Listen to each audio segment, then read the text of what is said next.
Hey guys, Captain Boomerang back for Let's Play Jack 2, Part 10 of our adventure of blowing... I won't say the whole thing. Anyway, in this part, we're going to be doing the mission that we started last time with the cutscene, but we never actually did because I was kind of scary about time and cuts and all that. So, anyway, we're going to do it right now, and it's the money bag mission, so here we go.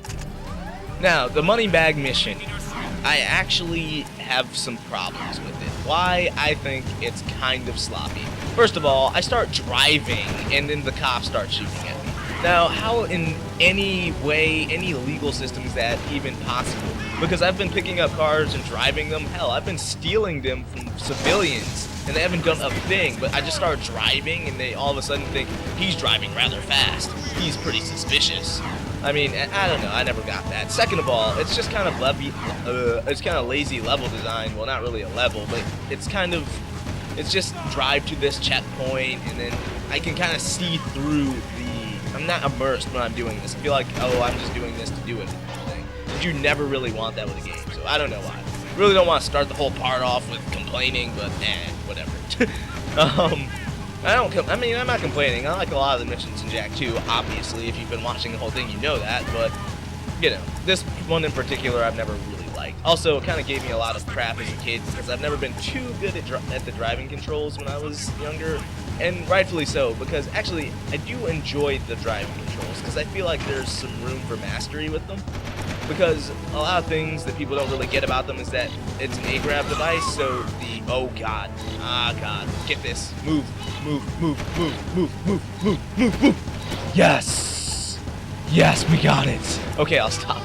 Oh man, they have got a lot of momentum with them, a lot of momentum physics, and so if you're going really fast, you can't make a sharp turn without crashing into something, and I really thought that was a nice detail, and that they made the A-grab function a lot more realistic in that sense. It's a pretty great physics engine considering the times. Yep. It's just stuff about this driving mission right off the bat. Because odds are if you're watching part 10, you watch other stuff, because I don't understand why anyone would start with part 10, but hey, they might, so, I don't know. Hi, if you are. Yeah. So, this mission, and honestly, like, as a commentator, I hate it too, because what am I supposed to say?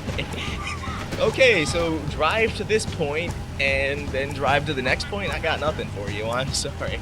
I wish I could comment on scenery, but we've seen this place 1,000 times, and, you know, it's a sloppy mission. It's just kind of filler, in my opinion. Like, hey, we need to make this game X amount of hours. Hell, let's make him drive around. You know, why he needs the money, I don't know. Like, nothing really explained. It has nothing to do with the plot, really. Oh, that's bad. That is really bad. Maybe we'll get a car. Yes! Because if we lose here, I don't know, man. I don't even know. With one bag left, yeesh. That'd be bad luck. But we got it. So here we go. Let's bring the money back to crew. Really, Daxter? You think that's what we should do? Also, I'd like to apologize in advance. This is being recorded earlier than, you know, the whole suggestion thing was, you know, prompted.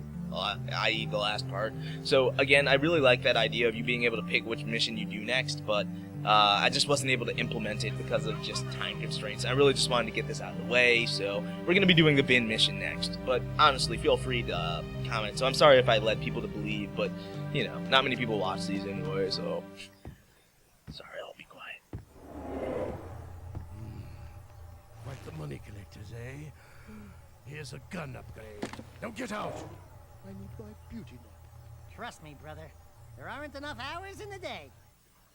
Yeah, Daxter is just the man. But anyway, also another little funny tidbit I like about that cutscene is that we collected 14 money bags, and instead of like a ton of money bags, we only turn in one. Again, it's just kind of sloppy. I mean, what, did he just put each money bag in each successive money bag? Let's steal this guy's car because it's funny. But, I mean, seriously, does that even make sense? Does he have to, like, open 14 money bags to get down to the last one? I don't know. So anyway, we're going to be going to Finn, and this one is going to be this mission advances the plot, and, you know, it's about time we did that too. It kind of advances the plot, but, you know, I'll explain, because if you recall, we talked to Kira, and we want to go to the palace, and we want to activate a lift at the palace. And we know, who do we know that can do that? Well, Vin is a technological genius, so we're gonna ask him and enlist his services. Wow, these are a lot lighter and a lot faster than the ordinary vehicles I just noticed. But anyway, Vin is rather close, so I'm not gonna be editing out this drive. It just seemed kind of pointless. Also, I like talking to you guys.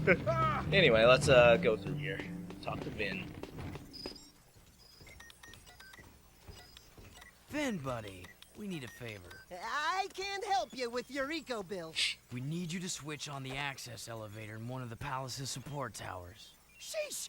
That's part of the old B-zone power grid. It hasn't worked for years. Well, if it's too hard for you, I understand. Power stuff can be tricky. Tricky? I could route the B-zone conduit lines through the bypass grid, shunting past the eco rings to connect inductor tubes in series, then back through the outer wall insulator helix and across the resonant flux routers into the number 5 capacitor array. Assuming the circuit GX75B can handle the surge, I could link the phase loop lines into the primary coils, and presto, you've got instant lift juice. Vin, you're a genius. Actually, Mar was the genius. People say he made most of this stuff long ago. The shield wall system, the eco-grid. Anyway, to get that elevator moving, you gotta find and turn on all the old B-zone power boxes located in the city. There are 5 of them. That doesn't sound so tough. No, except those power boxes are guarded by motion-sensing turbo cannons. But if you can destroy the cannons and switch the boxes on, I can do the rest. Just don't tell the Baron I ever saw you. Daxter's like, no! Yeah, I really like that. One detail I didn't point out, and I like pointing out stupid details, so just bear with me, is that the warp gates have actually changed and been upgraded from the previous form. If you remember from the original Jak and Daxter, the warp gates had a lot more color to them. They were a lot more swirly, and there was a little vortex going on in the back, but they're much more like clear mirrors that distort space a little bit with this one. Yeah, I just kind of wanted to point that out in case you were wondering, which you probably weren't, but I pointed it out anyway. Ha ha ha. Anyway, that was a lot of fast talking. Let's see if I can drop down on someone like Batman. Nope, I guess I can't. So this mission is not terribly difficult, but what I will suggest for the first time in ages is that you grab a muscle car.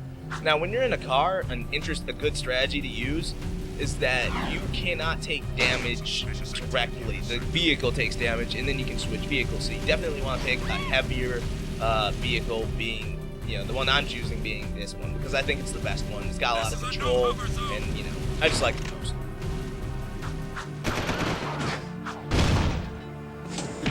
This mission isn't so bad. Just don't let any of the guards catch you turning it off, but they'll catch you eventually, so I guess you'll do it. Oh, they already caught me, I guess, somehow. Let's just get on with this. So this mission, it's not too difficult. You just want to drive to each switch and take it out. Take it out. Now, you don't really have to worry so much about the cannons, because you can just kind of rain down on them like a hero of the night. Oh, that's convenient. I don't know how I did that, but that's convenient. Then hop back in your car before any of the guards come. Really, just an easy mission. I mean, it's not really easy. I can see how some people might have problems with it, but you know, for me, it's always been a no-brainer. Especially since there's a lot of options that you have in just avoiding the police and all that. So, well, they're not police, they're the Crimson Guard, but they're basically the police. Wow, I'm actually doing pretty good at this. I actually didn't do a practice run. This is being, wait, I did not hit the button. I'm being stupid. No, I'm not gonna stop. That doesn't make any sense. Because if I stop, you're gonna shoot me with those guns. You say it yourself in the first part, surrender or die. No, wait, surrender and die, not or die. Yeah, that was a bad quote. Anyway, let's move on into the slums where the last 2 switches are located. No problem at all. So just drive in the low hover zone because you're being chased by guards anyway. Yep, almost there. Oop, first time they got me. Alright, really don't want to die now.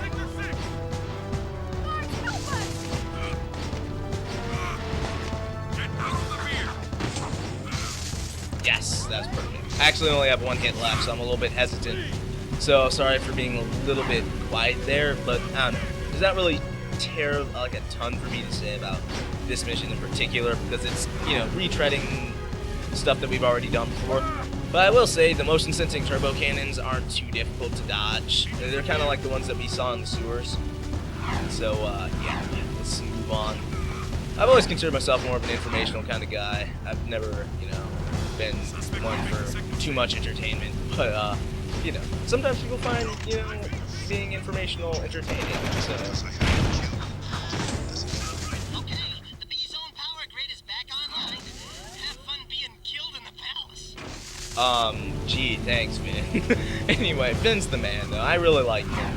You can just tell, like, the way Jack kind of, you know, insulted him a bit and kind of goaded him into, doing what he wanted. I don't know. It was kind of shady, but you've always kind of done that to your friend, where you get bet on them that they can't do something, just so they end up doing it anyway. It's nice. I like it. And finally, we're not being chased anymore, so I can grab a bike. Actually, you know what I think I'm gonna do? I think I'm gonna kill myself, because I don't... well, you know what? No, that's cowardly. Now, I really, really, really badly want to go in that elevator and just do it up. But I can't, because if I go in this elevator, it's gonna be like a lot of stuff, and I love this part of the game to death. It's actually kind of my favorite part of the game. So I think it deserves its own part, and for that reason, we're gonna be ending it off here for now, guys. I'm sorry. So, if you like this part, I'm really happy. It makes me happy that you're happy and that you enjoyed watching this stuff. If you didn't like it, I'm not as happy as I would have been, but now you know not to watch my stuff anymore. Also, make sure, if you did like it, comment, rate, subscribe, the usual YouTube BS. And I'm going to see you at the next part. And also, you should probably watch the next part, because it's going to be awesome. Just saying. See you guys, bye.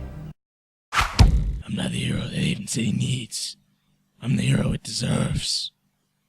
Also, I'm Batman.